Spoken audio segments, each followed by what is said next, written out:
Est déjà devenue un phénomène mondial de l'animation.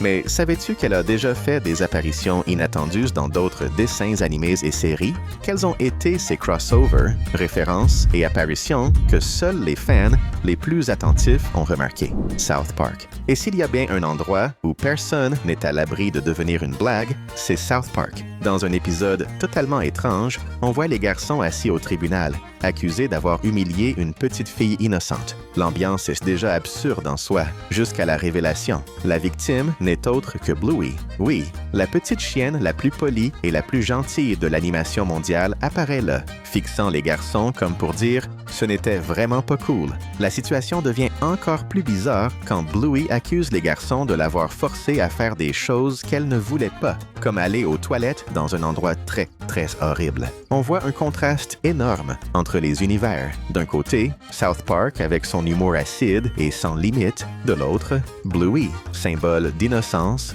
d'empathie et de leçons familiales. Le résultat, c'est ce choc volontaire que seul South Park sait provoquer, prouvant que quand un personnage atteint un tel niveau de célébrité, même se retrouver témoin au tribunal fait partie du lot. Et ce n'était pas la seule fois où Bluey apparaît ou est mentionné dans des programmes différents. Reste bien là, parce que ce qui arrive va te retourner le cerveau. Phineas et Ferb. Et une fois de plus, Phineas et Ferb ont montré qu'ils adorent cacher des références que seuls les fans les plus attentifs remarquent. Dans un moment de pure tension, de ceux où on a l'impression qu'il n'y a aucune issue, Candace se retrouve dans une situation compliquée et lâche. D'un coup, biscuit. Le mot attire tout de suite l'attention, parce que ce n'est pas une expression courante. Mais ceux qui regardent Bluey le reconnaissent instantanément. Dans Bluey, biscuit est pratiquement une expression culte des personnages quand quelque chose tourne mal ou qu'ils sont frustrés. C'est l'équivalent animé d'une plainte polie, pleine d'émotions contenues. En utilisant exactement cette expression, Candace fait une référence claire au dessin animé australien, en mélangeant les univers de façon amusante. C'est le genre de clin d'œil qui passe inaperçu pour beaucoup, mais qui fait penser le fan. Attends, c'était Bluey là? Eh oui, c'était bien ça. Futurama Dance. Futurama, cette série qui n'a eu peur de mélanger philosophie, chaos et blagues absurdes, Bluey est apparu de la façon la plus inattendue possible, comme partie d'une référence totalement aléatoire. Dans l'épisode The Impossible Stream, les personnages tombent sur une liste de contenus et là, écrit sans aucune cérémonie. Alien vs Predator vs Bluey. Oui, ils ont mis la petite chienne australienne, la plus adorable de la télé, au milieu de deux monstres intergalactiques. C'est le type d'humour que seul Futurama oserait. D'un côté, Alien et Predator, symboles de violence et de combat. De l'autre, Bluey, connu pour des épisodes sur le jeu, l'imagination et des leçons émotionnelles. Bluey est devenue tellement populaire et tellement présente qu'elle peut désormais pager l'affiche même avec des personnages de science-fiction. Les Simpsons. Et s'il y a une série experte pour capter tout ce qui fait le buzz, c'est ben les Simpsons. Dans l'épisode Plus Adversary, les fans les plus observateurs ont été attirés par un détail rapide.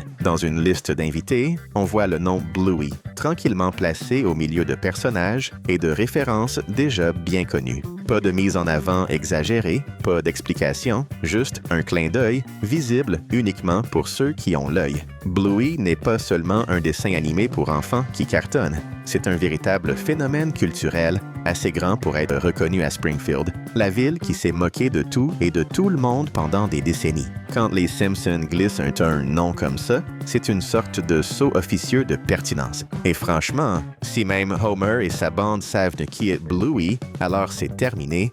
Plus de retour en arrière. La petite chienne bleue est officiellement entrée dans la liste des plus célèbres et des légendes de la télé.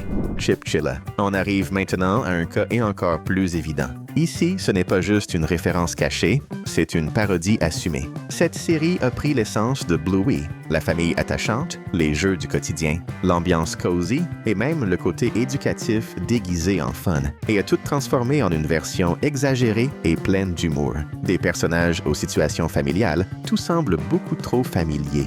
Comme si quelqu'un avait regardé plein d'épisodes de Bluey et s'était dit « Et si on se moquait un tout petit peu de ça ?» Le drôle de la parodie, c'est justement de jouer avec ce que tout le monde connaît déjà. Les dynamiques familiales, les dialogues et même les leçons émotionnelles montrent à quel point Bluey est devenu reconnaissable au point d'être parodié. Et quand un dessin animé arrive à ce niveau, c'est qu'il a marqué son époque. Après tout, on ne parodie vraiment que ce qui est déjà un succès tellement énorme que tout le monde l'identifie de loin, même sous une autre. Et même les comics n'ont pas échappé à cette vague bleue. Dans My Little Pony, une franchise connue pour bourrer ses histoires d'Easter eggs et de références cachées, les fans les plus attentifs ont trouvé un hommage assez drôle. À la page 3 du numéro 20, on voit une famille de personnages qui ressemblent énormément à la structure de la famille Healer. La composition, l'ambiance familiale et même leur disposition dans la scène font que n'importe quel fan de Bluey s'arrête net pour vérifier qu'il ne rêve pas.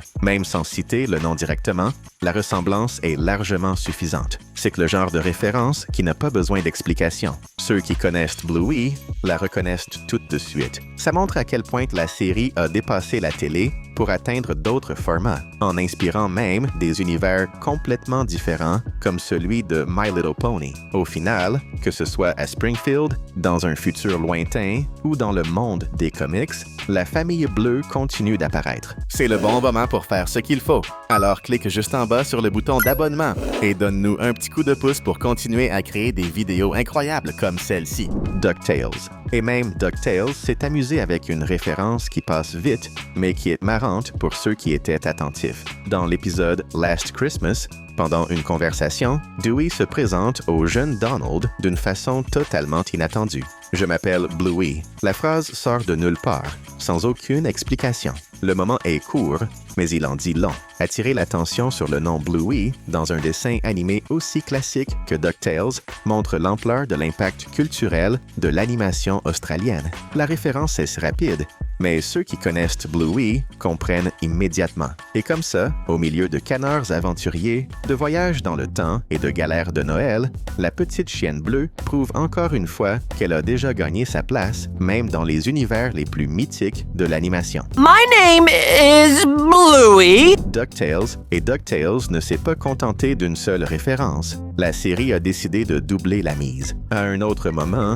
Dewey demande à Scrooge McDuck lequel des triplés y serait, en s'attendant peut-être à une réponse évidente ou à une blague classique. Mais Scrooge, avec toute son élégance grincheuse, répond simplement qu'il est Bluey. Oui, le canard le plus riche du monde a décidé de s'auto-proclamer avec le nom de la petite chienne la plus célèbre de l'animation actuelle. La blague marche justement grâce à l'absurdité de la situation. Voir un personnage aussi traditionnel, symbole de génération entière, adopter le nom Bluey est une preuve de plus que ce dessin animé s'est infiltré dans l'imaginaire collectif. C'est le genre de référence qui mélange passé et présent en quelques secondes. DuckTales, avec des décennies d'histoire, qui reconnaît une série moderne devenue un phénomène mondial. Au final, c'est clair, Bluey n'apparaît pas seulement dans d'autres univers, elle fait déjà partie de la blague. It's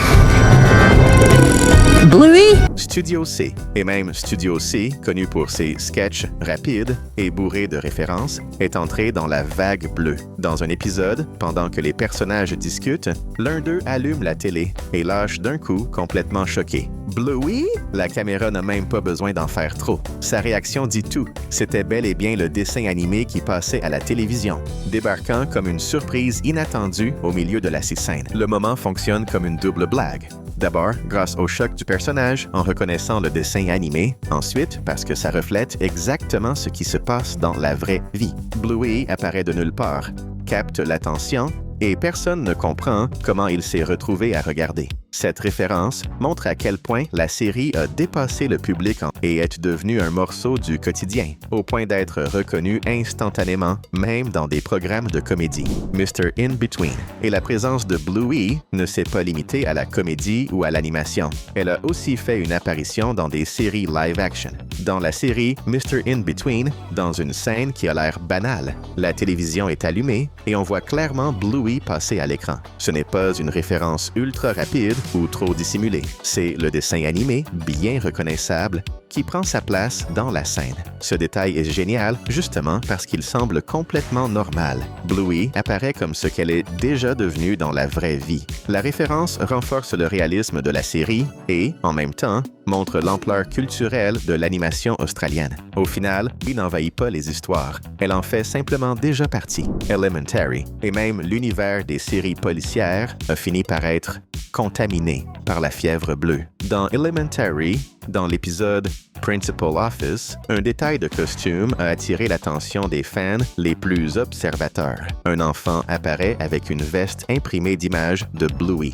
Au milieu d'enquêtes sérieuses, de déductions brillantes et d'une ambiance tendue, voilà la petite chienne bleue qui fait une apparition totalement inattendue. Ce type de référence fonctionne presque comme un reflet de la vraie vie. Bluey apparaît non pas comme une blague, mais comme un élément du quotidien, exactement comme en dehors de l'écran, où les enfants portent des vêtements et des manteaux avec leurs personnages préférés. Le contraste entre le ton sérieux d'Elementary et l'imprimé joyeux de Bluey rend le moment encore plus curieux, montrant que l'animation dépasse son propre public et s'infiltre même dans les décors les plus improbables de la télé, Wacky Packages. Et même en dehors du monde des dessins animés, l'influence de Bluey continue d'apparaître de façon très créative. Dans Wacky de 2023, cette collection culte, connue pour transformer des marques et des icônes célèbres en blagues, on a vu apparaître une parodie ultra assumée de la petite chienne bleue. Le visuel fait immédiatement penser à Bluey,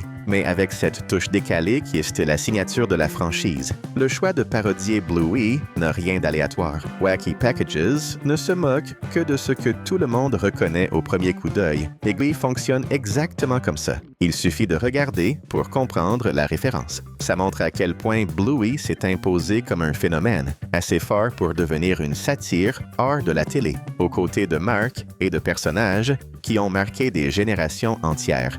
Puisqu'on sait que tu aimes les vidéos pleines de références, de détails et d'Easter eggs, on te laisse 2 vidéos incroyables pour continuer à t'amuser ici avec nous. Merci encore et à la prochaine.